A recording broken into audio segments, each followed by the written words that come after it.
What if Western civilization is in decline because the pillars of the present world order were hewn from a poor rock?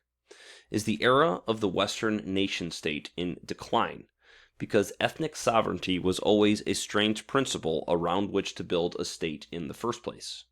In fact, the principles, institutions, and civilizations of the eternal Rome still stand at the heart of who we are as a Roman or Western people. And a future Roman Empire might just, maybe, make a lot more sense than you think. So, let's get started.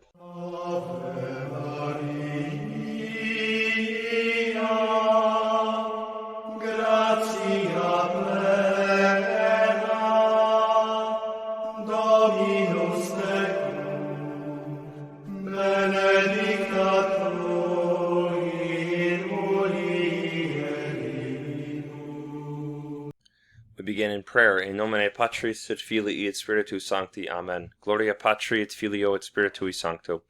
Sicut erat in principio et nunc et semper et in saecula saeculorum. Amen. In nomine Patris et Filii et Spiritus Sancti. Amen. And please do contribute your thoughts about what you think I got wrong or what I left out. Subscribe to the channel if you're interested in church history, and consider becoming a member of the Scholarium Matris Dolorosae to pursue truth and community and gain access to the members-only Fundamentals of Theology program and some unabridged content. Rome lives. Let's review the previous studies, especially the once and future Roman Empire, which this is a sequel to, although this video will stand alone. In the videos to the left you see here, I presented the historiographical opinion that the line between Western European Roman civilization and medieval European Roman civilization was much more of a transition rather than a stark societal transformation, which should be seen as a dramatic rupture. Continuity versus rupture is always a historiographical debate in every periodization scheme, and in this particular periodization scheme, distinguishing between Roman antiquity and then the Dark Ages and then medieval Europe, I lean much more towards continuity than rupture. I do make the point in each of those videos, but especially the preceding video on the once and future Roman Empire, recovering our heritage, that we have the foundations being laid for what we call the early medieval period or the Dark Ages, as far back as really the 3rd century in the Roman Empire, when we start to see a more prominent role for Germanic peoples in Roman society, and even taking up a number of positions in the military where German forces were relied upon to defend Rome from other German forces. In other words, the Roman military was becoming increasingly reliant on German mercenaries. The process is laid in the end of Roman antiquity, indeed laid the foundation for the religious, political, and martial institutions which are most identified with medieval European society, indicating that medieval Europe simply picked up the torch that was left behind by the end of the ancient Roman period. The actual inhabitants of medieval European civilization further believed they were participating in Latin or Roman civilization, and indeed they shared so many cultural institutions in common with the people of ancient Rome or classical Rome that it is difficult to argue that the two civilizations weren't the same civilization, albeit separated by natural transitions and societal evolutions, which are in fact characteristic of any civilization that has existed for more than several centuries. Some of these Roman values, institutions, and customs that pervade medieval European society, and many of which are still important in Western civilization today, that were distinctively Roman in origin include the following traits. The use of Latin words throughout medieval European languages. In fact, up to 60% of English is derived from Latin or is untranslated Latin words. And that is, of course, if we include academic, scientific, and elevated languages such as governmental mottos. These should not be dismissed as not being really English, but in fact, English speakers use Latin regularly, once again, in medicine, in science, in academic terminology, because we recognize intuitively that Latin is a higher or more dignified language because it has this archetypal role at the foundation of our common civilization. We recognize that Latin is the language of our core as Western people. The Roman liturgy, the Latin Rite Mass, both in its Novus Ordo form and traditional Latin form, as well as Protestant services, are all derived from the liturgy of Rome. In other words, it has been intuited by Western peoples that the liturgy or way of prayer of the Roman Church is instructive for the way of worship of all Western peoples, because we are all of one civilization with the Roman Church. Further, the natural looking to Rome for patriarchal supremacy in the Latin Rite is an intuition that we are all members of one civilization. Now, of course, all Christians are to look to Peter and his successors as the foundation of the church. So all churches owe ultimate obedience to the successor to St. Peter. But the role of a patriarch is to be the leader of a distinctive rite. And typically one rite within Christianity is of one civilization or one society, one culture. And the fact that all Westerners look to the Pope as the immediate patriarch for leaders in matters liturgical as well as establishing governing canons is an indication that all Western nations recognized intuitively that we belong to Rome. Roman architecture, further, is still seen as an ideal for sacral or semi-sacral buildings which stand at the core of social cohesion. So not only is Roman architecture utilized for houses of worship, but the ideals of Roman architecture are used for governmental buildings and also for libraries and academic buildings, once again because of a recognition that these buildings, which stand at the heart of social cohesion, should reflect forms which are fundamental to our society, which is in fact Roman. Roman political ideals further permeate Western governments today. There is an ideal for a balance of power between a strong monarch, recognized in early Rome by the office of the consul, but then later by the emperat, or the leader, or the emperor, and then also an aristocratic body, which is sort of mirrored by the Senate in the United States, or even the Supreme Court, which is a sort of oligarchical institution of a small group of people ruling over that branch of government, as well as a mixture of democratic popular representation, which Rome had, and there was a means by which regular plebeians could participate through a democratic process, even though the government, by and large, wouldn't be considered a democracy. Also, a Roman law code available to all people to be fully aware of what exactly the laws were. That's a strong Roman priority. And then also citizenship rights and military training norms still inform Western military standards today, which have come to inform the military standards of the entire world. The archetypal value on Roman mythological themes and story crafting and Greco-Roman standards of beauty and art remain important throughout medieval times as well as in the present day in Western civilization. Roman urban planning and engineering precision, mixed metal currencies, the use of the Roman calendar, the use of the Roman alphabet, and of course the use of the Roman eagle in national symbology is still a way that we see Rome living today. The Western primacy of the Roman eagle in particular is a clear example of the widespread intuition that all Western nations, or the many Western nations that utilize the Roman eagle as their primary national symbol, they recognize that we are in fact one civilization, and the one Roman eagle kind of unites all these many different Western nations. So, the present study, again, is built around the assumption that the Roman Empire will rise again.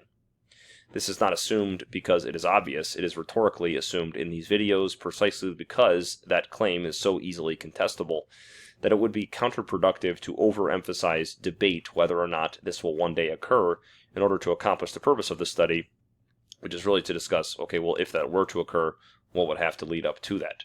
The purpose of the study, again, is not principally to debate the probability of this outcome, but rather to lay out how such a dramatic transformation of the social and political order might possibly one day take place, which it is in fact possible. There are a number of dramatic societal shifts, especially in Western history, and they do tend to happen, pretty suddenly. So these sort of sudden, rapid societal transformations can happen seemingly overnight, although in hindsight we can see the foundations being laid.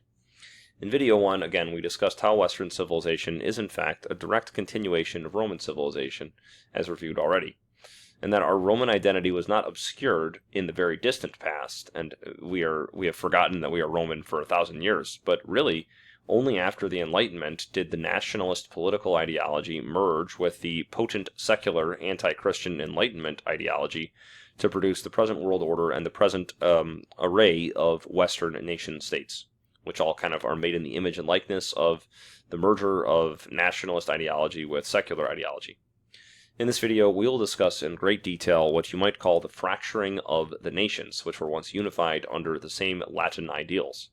We will consider how a once coherent society, known at times as Christendom and otherwise as Latin civilization, came to fracture into the starkly distinct nationalistic entities which collided catastrophically in the First and Second World Wars. The secular nationalistic world order, which valued national sovereignty and ethnically demarcated nation-states that were not only governed by purely secular leaders at the top levels of government, but also in all areas of society where it was expected that educators, writers, theatrical scripts, and the arts would be secular and not religious. This new world order was reinforced by Enlightenment-inspired academia.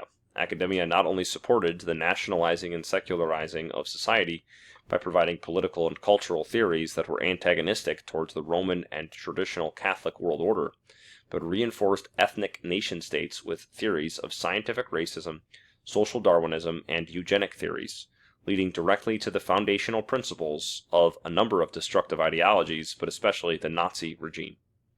Indeed, not only the nationalistic states of the 19th century, but the ideological states of the 20th owe their origin to the Enlightenment Revolution, which sought to trailblaze a new world order founded on scientific nationalism alone, unafraid to dispense with all received Christian moral, social, and political tradition.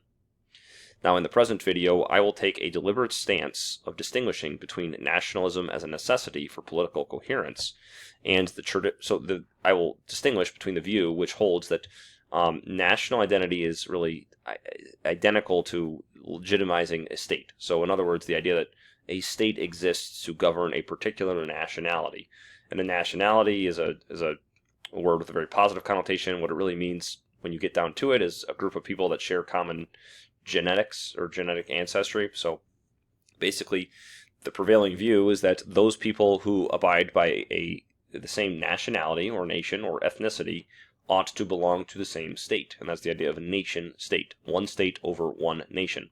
And the legitimacy for a state is that it is governing a single nation. This is not the traditional legitimization for a state, not only in Western civilization, but throughout the world. The traditional Roman view was that a civilization which is united under God could transcend national distinctions or ethnic distinctions or shared genetics.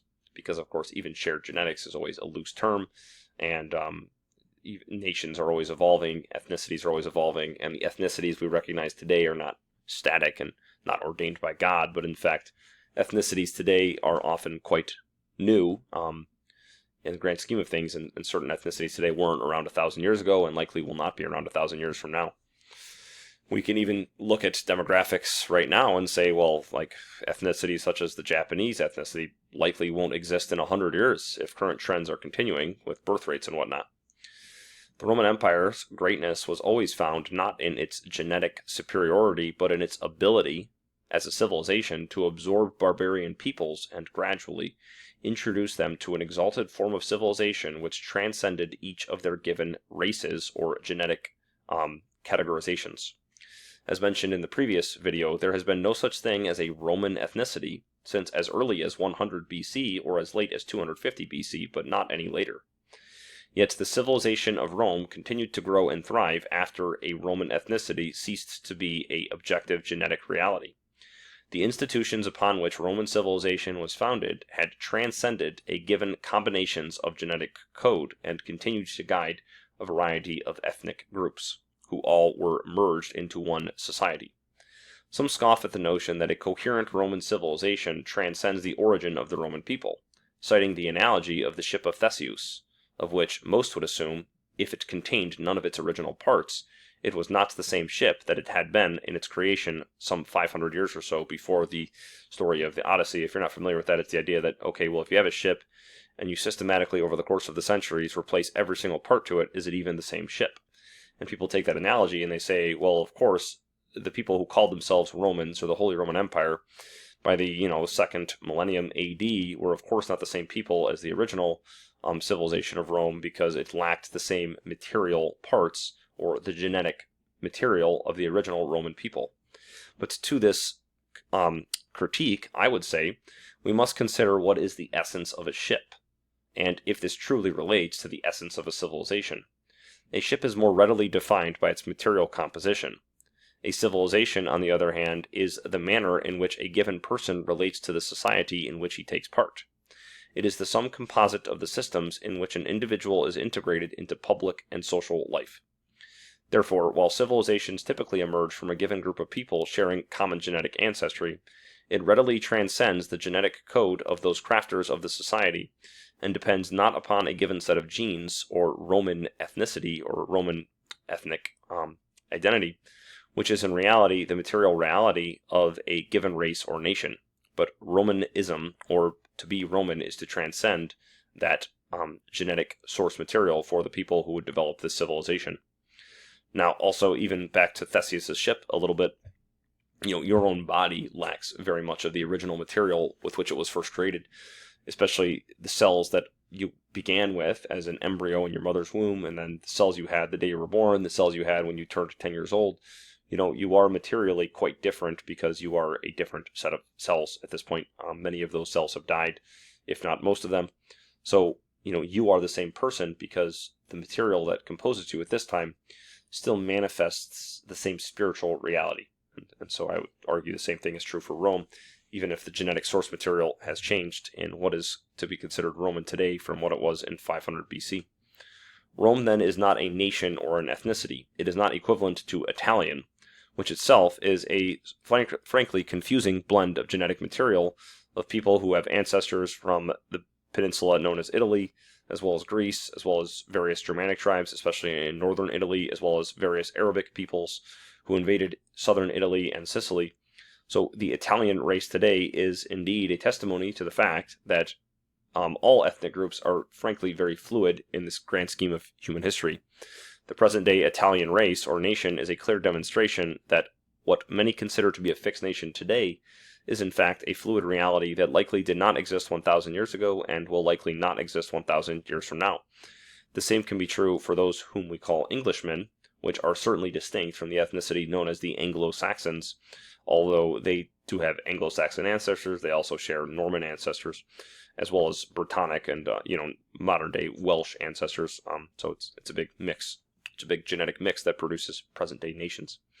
Germans and Poles, of course, as well, share ancestors from a variety of different classical or first millennium nations, and therefore it's hard to say that a present-day person known as an Englishman or German or Pole is truly the same ethnicity as a person who would have been known as a German or an Anglo-Saxon 1,000 years ago, and Poland was more just Slavic peoples back then. So Mussolini's theory of how to create a third Roman Empire was certainly not a third Roman Empire, for the exact reason that his premises were built upon the nationalistic and Enlightenment premises rather than the actual foundational principles of Roman civilization.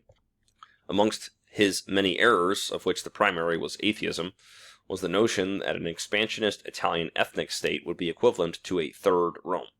What he called a Roman Empire was, in fact, a totalitarian socialist state.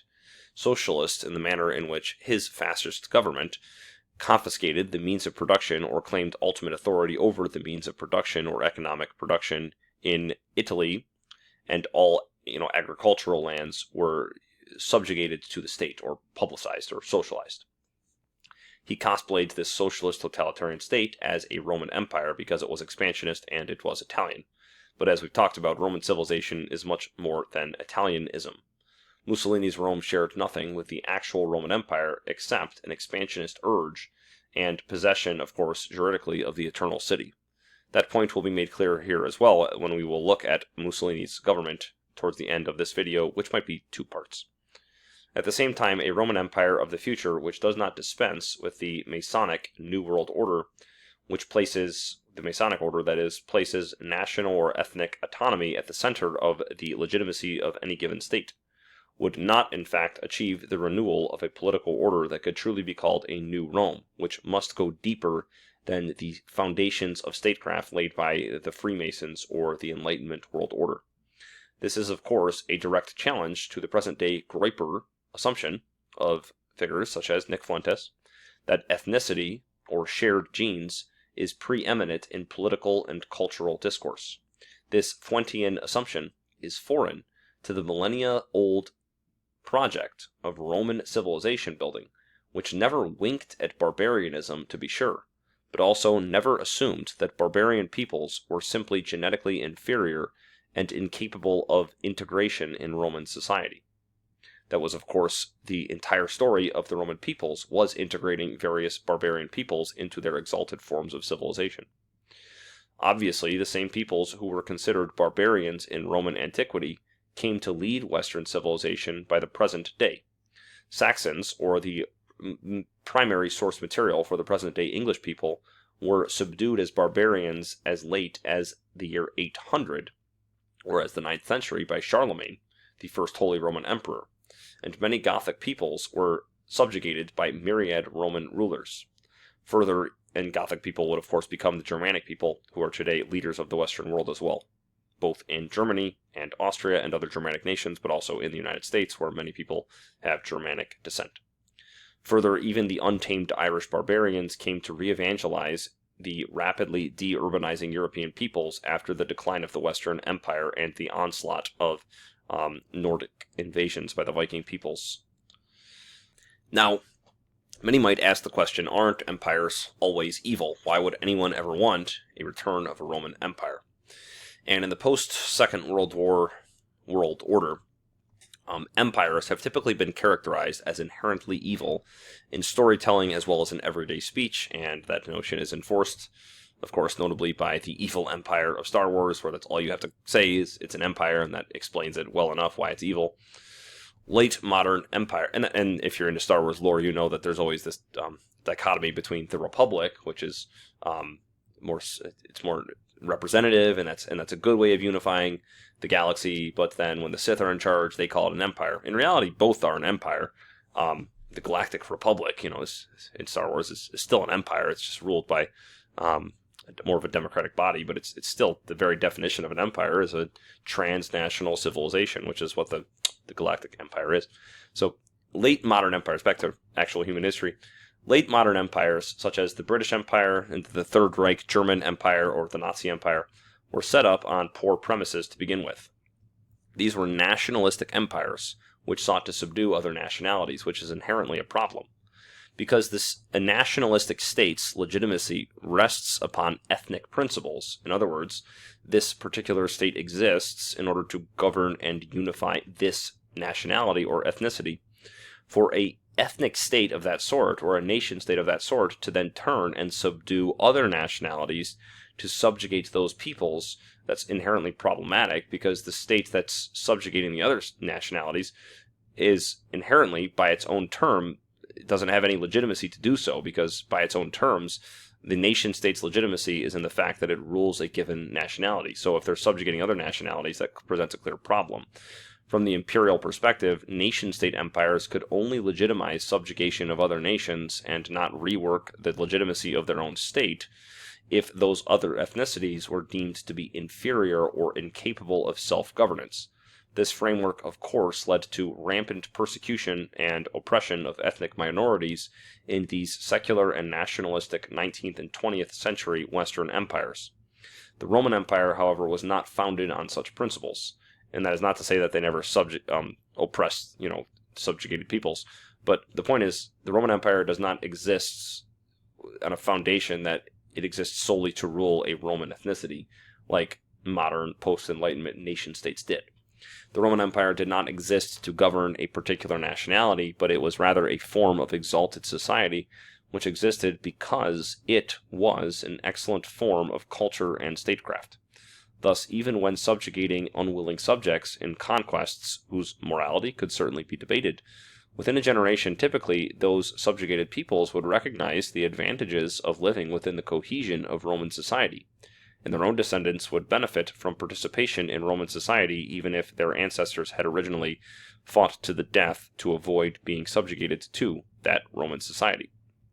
Even imperial conquests, arguably, could be considered just wars.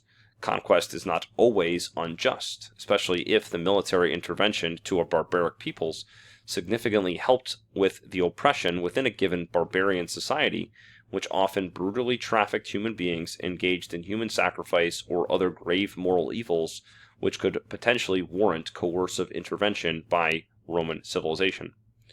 Within the boundaries of an empire, the benefits of social, political, economic, and cultural cohesion were and remain immense.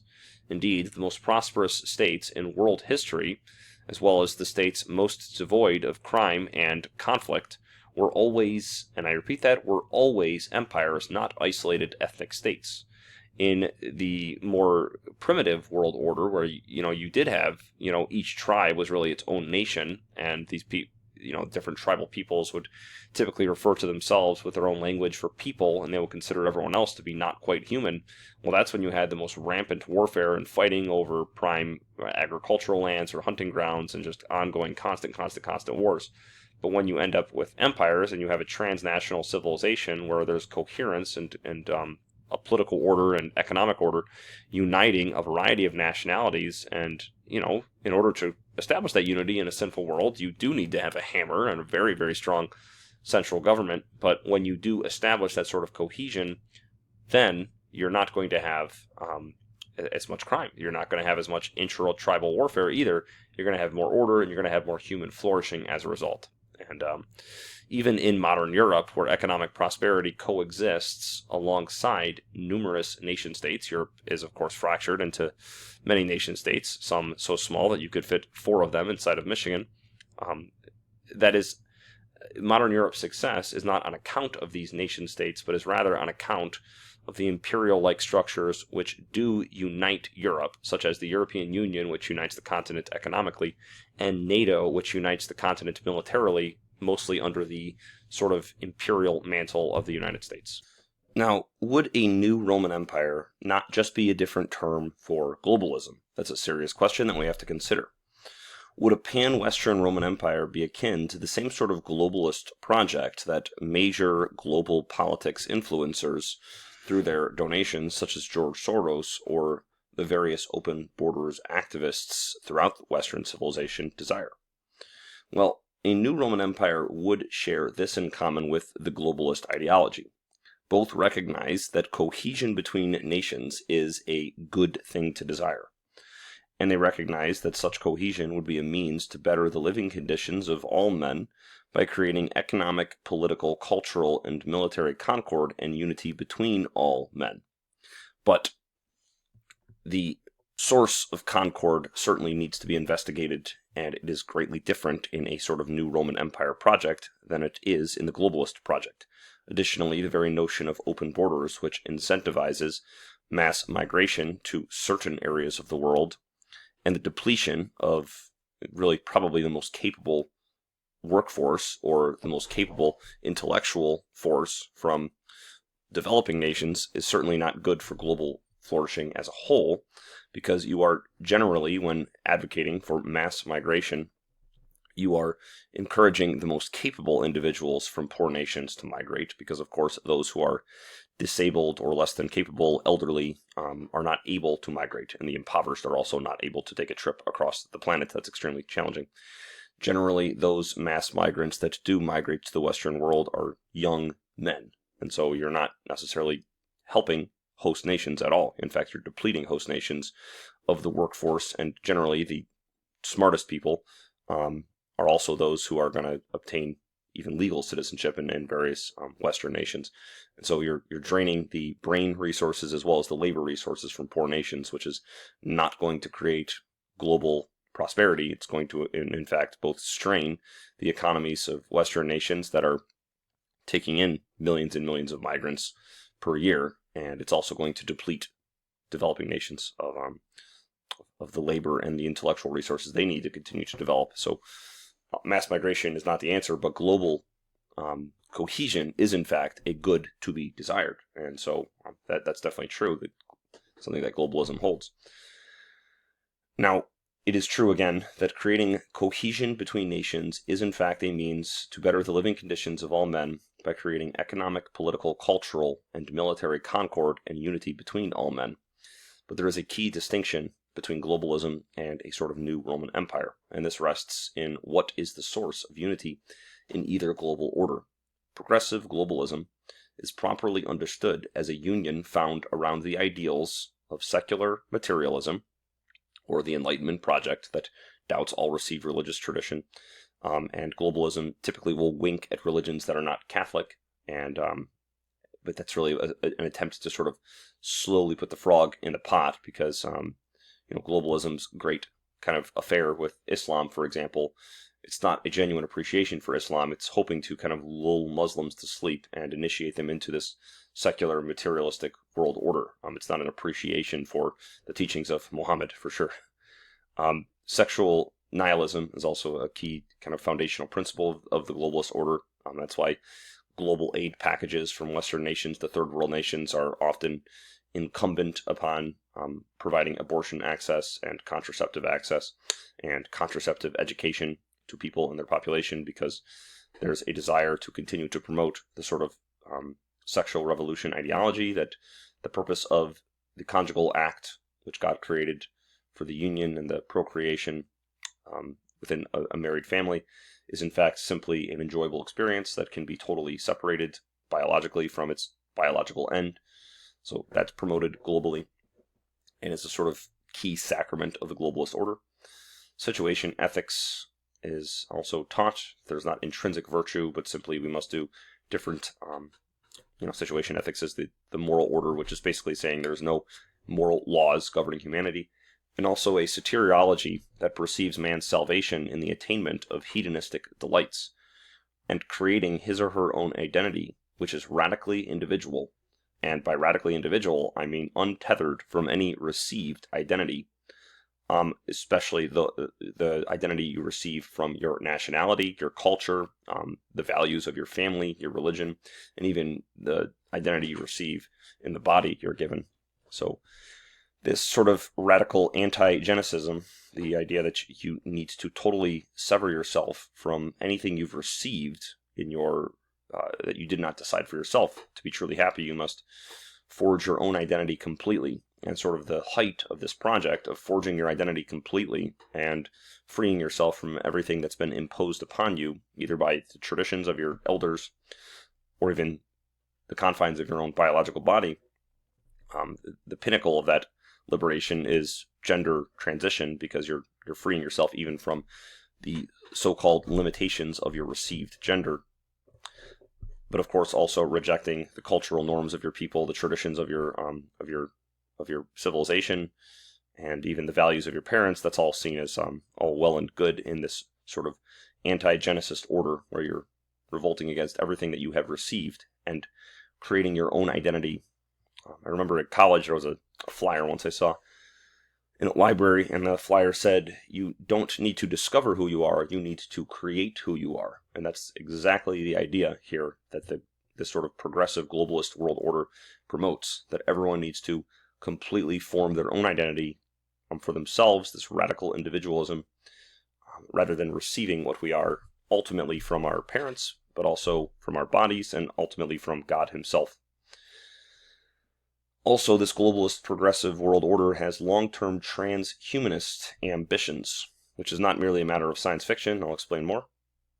Transhumanism is the idea that we must help mankind escape from the very limitations of nature and become an enhanced man. As we've talked about, gender transitions are an example of that, but so are cosmetic restructurings of one's face. This is a form of transhumanism, which frankly is a disturbing element of transhumanism. It's no one could disagree that seeing what celebrities do to themselves once they turn 40 is disturbing. To modify your very face, which is sort of the mirror of your soul, is a disturbing thing to do.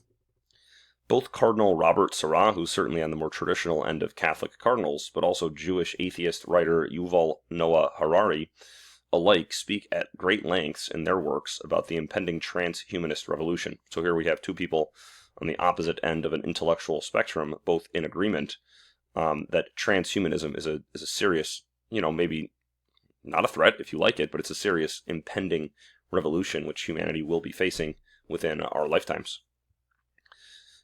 It is the revolution by which man seeks to take the next step in human evolution, not through natural processes, but through scientific adaptation and enhancement of mankind through a variety of means, such as mechanical instruments, the insertion of brain chips, nanobots to help our immune systems, etc., and also mandatory enhancements procedures. So, in other words, it will likely the time will come where not only will children will be heavily pressured or coerced into receiving a whole plethora of immune-boosting vaccines, including eventually more and more mRNA vaccines, which are editing the codes of genes themselves to be resistant towards certain diseases. But also, likely, there will be a time when parents will be pressured towards like editing the genes of their kids to be more intelligent, to be more beautiful, to be more physically strong, to have invincible immune systems, etc. Transhumanism includes the liberty of editing one's body, such as editing one's gender through tons of surgeries, which are not, of course, scientifically rigorously tested.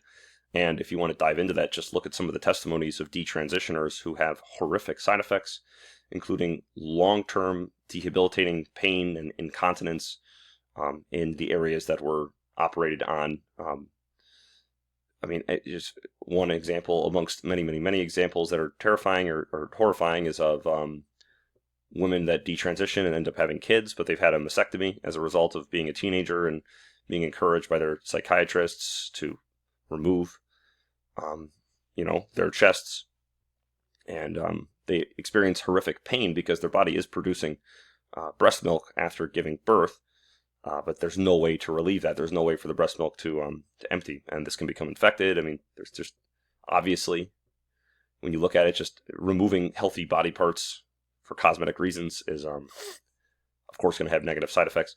And trying to mold human flesh like Play-Doh into different shapes to indulge a fantasy to become something that one is objectively not is, of course, going to have side effects that are extremely debilitating. And you can look into some of those stories. But also there are numerous cosmetic enhancement surgeries that people do when they consider their natural face or their natural aging process to be unseemly. They tend to edit their face, their appearance, in ways that can have damaging effects. Implantations of any plastic into the body is extremely going to increase the risk of cancer, for example. So all plastic surgery that does that is very problematic and frankly should be seriously considered to become illegal unless it's being done for reconstructive purposes. And also internal enhancements. So we might see soon, we likely will see soon, the gene editing of children in embryo to become a sort of an enhanced super baby. We'll likely see gene editing procedures which are heavily pressured on parents, if not legally required, to enhance immunity, physical appearance, physical strength, and cognitive aptitude. This is, of course, in Yuval Harari's book. Once again, a Jewish atheist wrote the book Sapiens. He compares the impending transhumanist revolution to being basically the same ideology that Adolf Hitler's Nazi regime held, that we have to craft through scientific means the ideal super race. He wanted to do so basically through breeding, through eliminating unfavorable genetic groups from the gene pool and promoting reproduction of desirable people and desirable traits, the super race. So he wanted to create the super race through breeding. Transhumanism wants to do so through gene editing human beings, and really they have the same ideology, this ideology of creating the super race of mankind. The negative effect of this will likely be a suppression of unedited humanity, which will likely become known as old men, as opposed to new man, the edited or enhanced humanity. Old men or unedited humanity will likely become second-class citizens in a transhumanist world, in which new man will likely oppress the old men who are seen as unedited and, of course, genetically deficient because they are not edited, just as the Nazis perceived those races that they saw as undesirable as being genetically deficient and worthy of being gassed to death. Now, how would a Roman Empire of the future be different from an impending pan-national transhumanist project such as globalism? This question gets at the heart of what will be discussed in what will be a future video in the series, the actual future historical process by which a new Roman Empire might be forged, and what shape such an empire would have. To preview such a topic here, however, we must first consider what would be the central source of unity of a trans-Western Roman Empire. It would be an explicit acknowledgement of the actual nature of the unity of Western nations. In other words, we all recognize Western nations are a part of the same society, but we do not as readily recognize what it is that truly unifies us. And what truly unifies us is the fact that we do all share a common cultural source, and that is Roman culture. No Roman Empire, however, would be possible until Westerners in general believe, authentically, that they are Roman, and that they wouldn't simply be cosplaying as Roman in reestablishing a Roman Empire. We will talk shortly about what precisely comprises a Roman civilization, although we've talked about it quite a bit already. Suffice it to say here that Roman civilization is an exalted form of civilization which has, since the early 4th century, reached its pinnacle, or sort of fulfillment of its potential, by recognizing Christ as the central source of unity of its civilization. So Rome already had a great foundation for establishing a highly flourishing civilization, even when it was pagan, in despite of its pagan belief. But once it became Christian, it reached its fulfillment in God's design for that civilization. In the medieval period, the Holy Roman Empire served to unify the many kingdoms and dukedoms and earldoms a part of it, while also vigorously defending each nation's individual rights and liberties with respect to one another.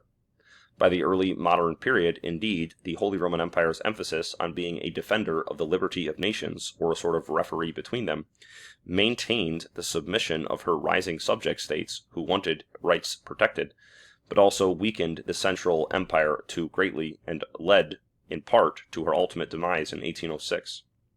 Nevertheless, the Holy Roman Empire demonstrates that a legitimate empire need not serve as a perpetual weight of oppression upon its people. It can serve, rather, as an amplified and binding confederation of nations, so think the UN without the clear liberal bias, as well as without the teethless institution. The UN has no actual enforcement wing. But think of a amplified and binding confederation of nations, which defends the rights of each nation, but also unites them under a single elected emperor. You can't really have unity through such an institution that is across nations unless there is actual a enforcement arm of the central institution. So the UN is not, of course, strong enough to really do anything except cause, it perhaps causes some good by getting people together to talk. But of course, there's a lot of harm being done by the UN because it does have a clear ideological slant. If you read its documents, they're really the programs of the UN are pretty synonymous with the programs of liberal parties throughout Western nations, and their goals for what they want to see done throughout the world. Regardless, there needs to be an actual juridical teeth to the central institution of an emperor, but the emperor nevertheless does not need to squash the individual rights of the nations whom he is overseeing. The emperor is a single elected head who exists to serve the upholding of a single civilizational framework. And that civilizational framework is, of course, those enduring elements of the eternal Rome that we have talked about in this series and will continue to talk about, including a single economy, a single military, and basic overarching legal codes. So again, a Roman emperor or Roman empire is not something completely foreign to what we already are, and that's the whole point of the series here. We are, in fact, already Roman in the many ways we talked about in the previous video and already in this video. We already are Roman, and an empire is understood as a transnational governing institution with an enforcement arm. And so what is being called for here is simply a recognition of the common civilization that Westerners all share, which is not exclusive to those nations which are ethnically Western, but Western civilization can, in fact, continue to spread because it is not a civilization that is tied up to ethnicity, as we've talked about. And so Western civilization, or the Roman Empire, can continue to spread. And because it is such an exalted form of civilization, it does have an inclination to expand because it wants to expand to better the lives of more people outside of itself. Regardless, the point here is to recognize we are one Roman civilization and to be in favor of a single governing structure to establish concord, peace, and economic prosperity and coherence throughout that civilization would be to call for a new Roman Empire. So it's not something completely crazy to say is a reasonable thing to want, to have all of Western civilization truly unified under real ideals and an actual governing structure which promotes coherence in our civilization, but also does protect the rights of particular nations. Again, such an institution, or a new Roman Empire, should have safeguards to protect the individual liberties of particular nations participating in such a confederation. Yet such an institution should not be apologetic about the clear advantages of Roman imperialism, which permits the shared resources of huge tracts of lands to freely combine for the mutual defense and the prosperity of the imperial whole.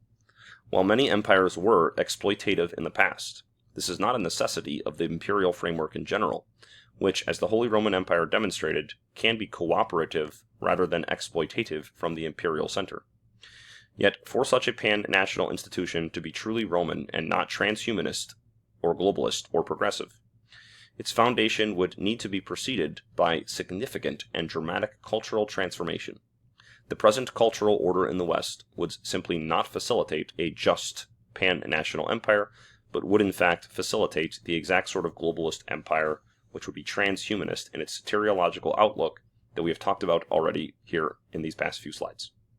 Now, a frequent justification for expansion into other less civilized areas and incorporating other civilizations into the imperial Roman mantle is that other civilizations are barbarian. And it's worth taking a look at the word barbarian and whether or not that is a legitimate justification for imperial expansion, or if it is simply a sort of false flag to justify expansion for exploitative purposes. So let's take a deep look at the word barbarian and when it is and when it is not a justified and legitimate description of various peoples. Now, we should look at whether or not there is any weight behind the accusation of barbarian, because you could say that that's not a very good justification to invade a foreign people and conquer them, especially through bloodshed. And simply levying the accusation of barbarian in and of itself must be certainly scrutinized, because you can't just throw that around and justify a war by that account. So obviously the term can be overused, but also, of course, obviously peoples can be barbaric. It should not be used in and of itself to criticize foreign forms of dress, foreign forms of dance, music, or other just sort of neutral cultural attributes, but in societies where individuals did not practice some degree of vestal modesty, where such societies mutilated the flesh of their young with obscene scarification rituals, including foot binding, massive piercings, forehead binding, or FGM, as is practiced in many Muslim-predominant countries today, these practices could be described as barbaric. Is societies that engaged in ritualistic cannibalism or human sacrifice, or engaged and promoted the, I'll say R and P, just for the sake of sort of a little bit of censorship there, but of conquered women and children. Think of what would happen to conquered women and their homes, of course. Societies that engaged in human trafficking, either for carnal purposes or labor purposes, did not engage in the highest pursuits of the soul, including philosophy, literature, literacy, and the arts, but simply engaged in everyday survival and didn't really think about the big questions in life, or did not have governmental constitutions or legal codes, but just had a sort of might is right system of governance. All of these practices could be legitimately considered barbaric because they are less than civilized. Charges of barbarism were justified if they contained these societal elements, and of course many societies are partially barbaric in certain areas and more civilized in others. But pressuring such societies to become more civilized and abandon barbaric practices is also justified, because none of the things that I named above, of course, in this bullet point list, should be considered neutral cultural traits which should be tolerated and accepted. They should all be improved upon. Demanding societies abandon eating a certain dish or adopt other types of foods would not be a justified use of the term barbaric, though accusations of such imperial practices are often in history books over-exaggerated in order to discriminate against imperialism in general, and historical nuance and discretion must be required by any students of history who encounter such accusations. Of course, it's also necessary to note that Roman society did engage in human trafficking and did, throughout the early imperial period, lack a clear constitutional process to elect new leaders. In fact, in Roman antiquity, might certainly was right, and the only impeachment process for getting rid of an emperor was to kill him, and that is, of course, a very barbaric form of choosing the leader of the Roman people, which is just a great irony of history that the Roman people were, in fact, leaders of a very exalted form of civilization. But the way that you came to the head of that civilization was extremely barbaric. You had to kill the previous emperor, which is something you'd expect from a tribal society that's completely backward or whatnot, but many of those tribal societies might have a better system of succession. The reason that Rome ends up with that is because Rome was definitionally not a monarchy, and they were always resistant to that because of their origins of expelling the monarchy from the Etruscans and the very origins of Roman civilization. And so if they would just accept the fact that they were monarchical, they probably would have avoided the amount of chaos and bloodshed in imperial successions. But as it stood, the emperor was a sort of strange role that didn't exactly have a it didn't neatly fit within the traditional Roman senatorial constitution. So that's how we end up with this chaos. Additionally, in the United States, many do engage in scarification or pretty obscene tattoos and piercings, but also in obscene plastic surgery. And you could argue that that is, technologically barbaric, advanced barbarism. Human sacrifice is also practiced in the United States with widespread abortion and widespread cultural abandonment of true higher learning or true living of the reflective or examined life is also a sign that our own civilization here in America is descending into barbarism. And that is happening throughout the West as well. It's just happening in a very, technologically advanced way. This is a demonstration that all societies have experienced, of course. There is a gap between our foundational principles and our fallen reality. However, Christian medieval Roman civilization moved toward more of a definition of a just society, and the Holy Roman Empire was amongst Europe's first nations to outlaw slavery by 1890. And many medieval states had outlawed slavery at various points throughout their history, though imported foreign slaves were typically permitted again until the 19th century. Further, societies that legally or culturally endorse human trafficking, immodesty, sexual depravity, cannibalism, illiteracy, and R&P of conquered women and children can rightly be called barbaric, not just in failing to live up to their ideals, but in often cases, many barbaric civilizations actually treasure these different depraved cultural institutions. And so these are at times even ideals of societies. And if societies are idealizing the following traits that we have labeled barbaric, they're not failing to live up to their ideals. Their ideals themselves are disordered, and the civilization that has so many disordered ideals should in fact be led more towards the light of civilization. So, if Rome is a civilizational system that supersedes ethnic identity, which could be again defined as shared genetic traits and ancestry, what exactly is Rome? Rome could be described by the following attributes. It is a society composed of master engineers, the material workhorses of the civilization. Even soldiers in the Roman Empire were trained in engineering skills in order to quickly construct fortifications, to build bridges, to build roads, and to construct cities in a timely and organized manner. Roman inventors further constantly sought innovation. So technological precision is an element of Roman civilization that we still have today. Legal precision. There was a pursuit of the ideal heavenly law code, which would be available not only to the government but also to all citizens.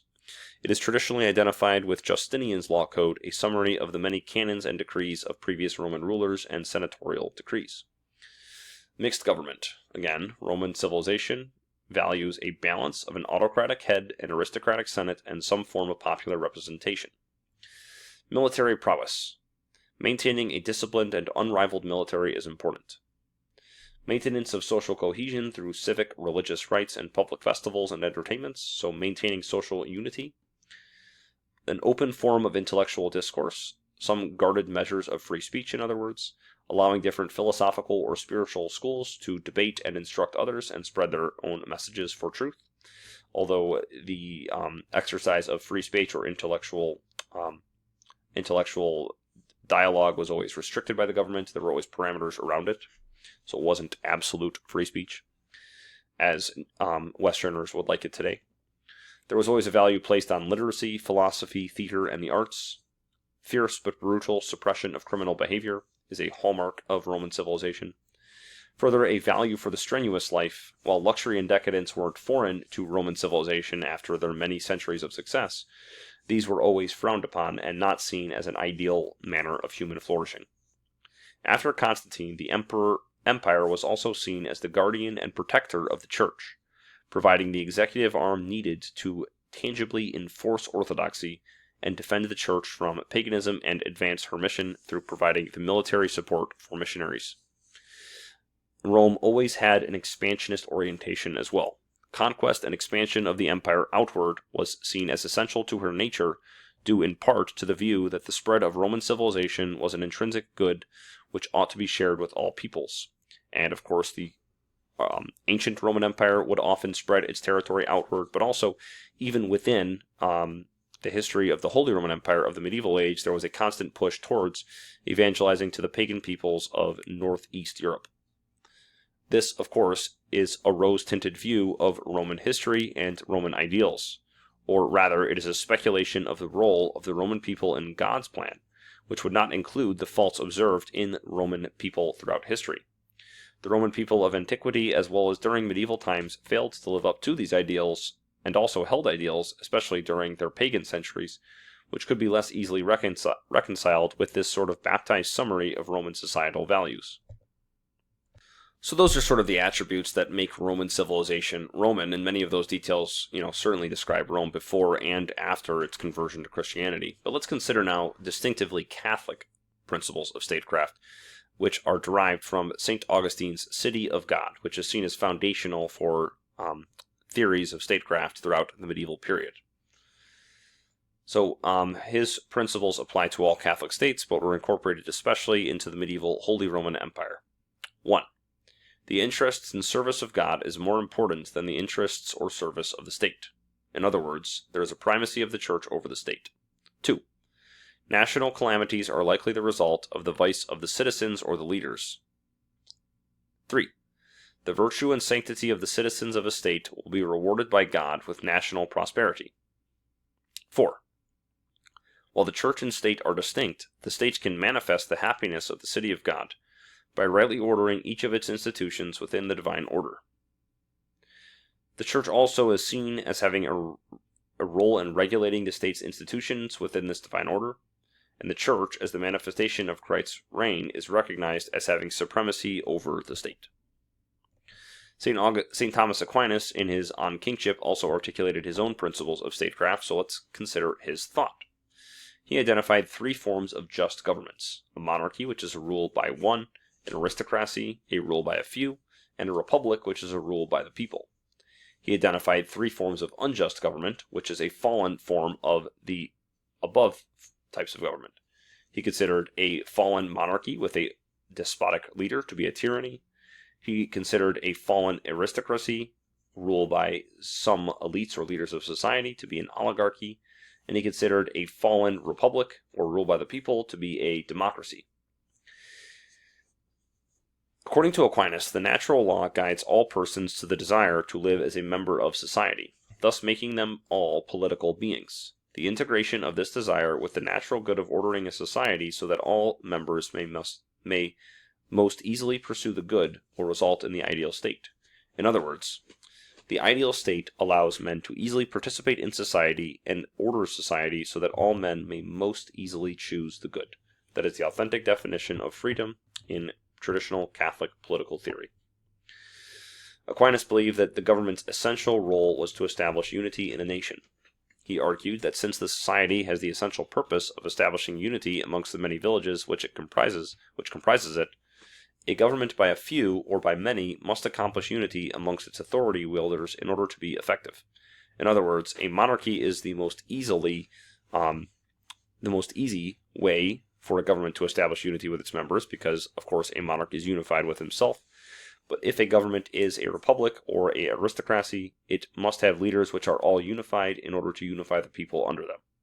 And that is certainly true in countries where you see stark divisions in the government. The people are also starkly divided.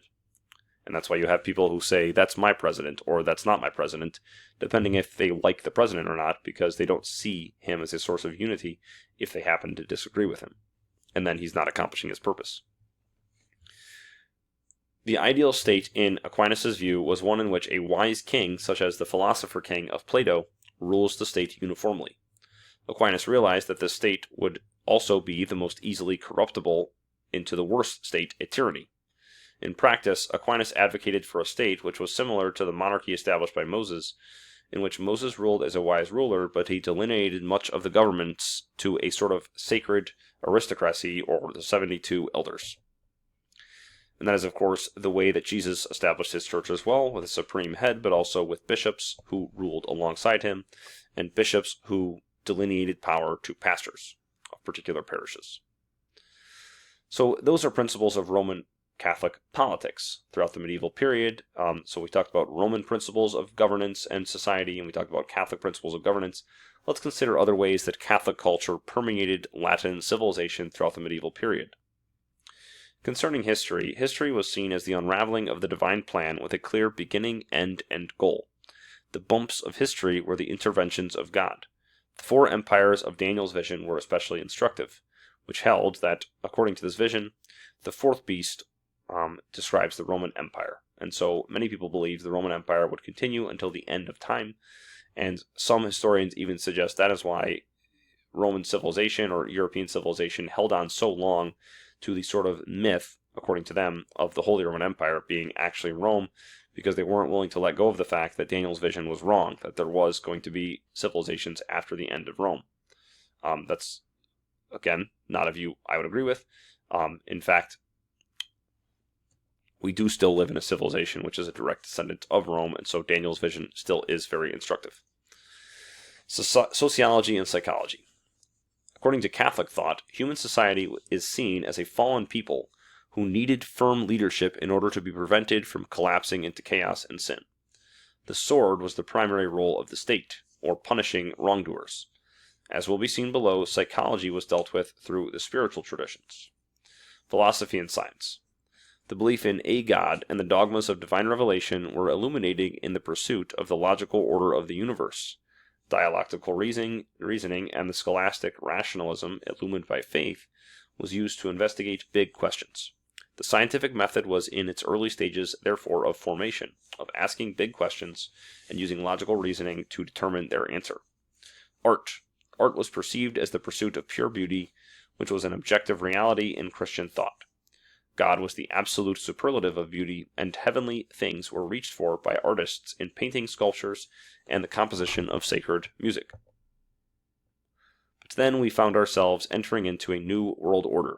So let us now discuss the post-Enlightenment world order, the nationalistic and secular revolt against our shared heritage.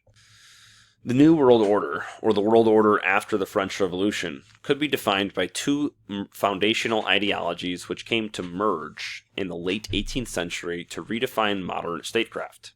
And these two ideologies would be the primacy of national sovereignty, or as we talked about, that each state is legitimate only if it serves to govern a particular ethnicity, and secular rationalism in defining all areas of culture, government, and human life, as opposed to a reliance on the received Christian tradition to define statecraft and all elements of civilization.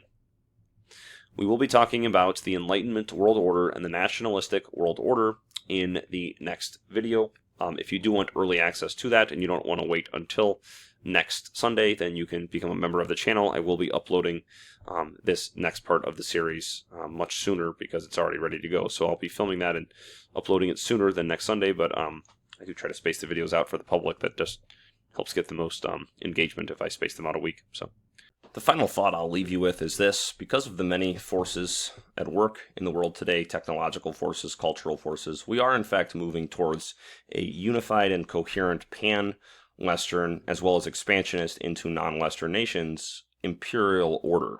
It will either be the globalist transhumanist order, best symbolized by the flag on the right, or perhaps through, nothing less than a cultural transformation and really a societal miracle, the sort of new Roman Empire that we're talking about in this project, and it's simply a matter of which new pan-Western order it will be.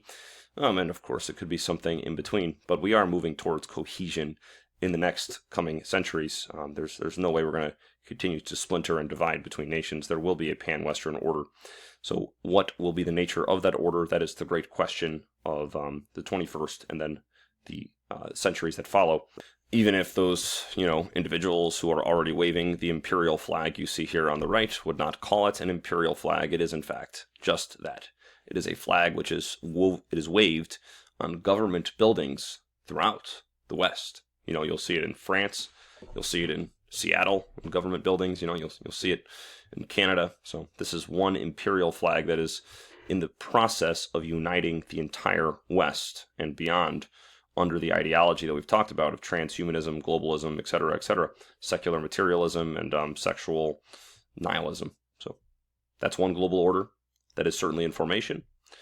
Might Rome rise again? That is the great question. So let's conclude in prayer. In nomine Patris et Filii et Spiritus Sancti. Amen. Pater noster, qui es in celis, sanctificetur nomen tuum. Adveniat regnum tuum, fiat voluntas tua, sicut in cielo et in terra. Panem nostrum quotidianum de nobis hodie, et dimitte nobis debita nostra, sicut et nos dimittimus debitoribus nostris. Et ne nos inducas in tentationem, sed libera nos a malo. Amen. In nomine Patris et Filii et Spiritus Sancti. Amen. May God bless you, and remove from your mind anything I've said unfaithful to him or untrue. See you next time. Bye.